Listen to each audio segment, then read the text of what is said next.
క్రిస్టియన్ల మీద మీకు కక్ష ఎందుకు, క్రిస్టియన్లు అంటే మీకు కోపం ఎందుకు, క్రిస్టియన్లు ఏం చేస్తే మీరు సాటిస్ఫై అవుతారు అని అంటే నువ్వు సరే ఫర్ ఎగ్జాంపుల్ నీకు ఇంకొక ఉదాహరణ ఇస్తా.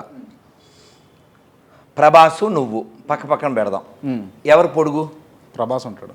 నువ్వు ఇక్కడ ప్రభాస్ లేడు కాబట్టి నేనే పొడుగు అంటే ఎలా? కాదు, కరెక్ట్ కాదు అది. మేము చెప్పేది అదే కదా నాన్న. నువ్వు కరెక్ట్ కాదని కరెక్ట్ అంటున్నావు, అది కరప్టు. సో అందుకోసమే కోపం, అంతేనా? చూడండి, నువ్వు గమనించు. నువ్వు సుబ్బారావు కొడుకుని ఇంటర్వ్యూ చేసావా లేదా? ఎవరు సుబ్బారావు కొడుకు? అలా చెప్తే అలా తెలుస్తుంది. విజయ్ కుమార్ అన్నారు.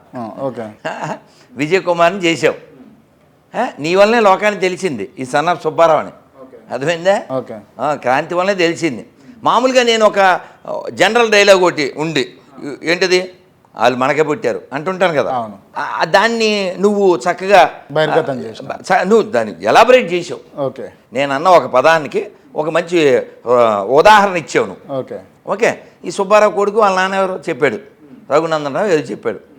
ఇప్పుడు నేను చెప్పిన మాట ప్రాక్టికలే కదా, నిజమా కాదా? కానీ వాళ్ళ నమ్మకాలు వేరు, వాళ్ళ పద్ధతులు వేరు. మాకు అభ్యంతరం లేదు.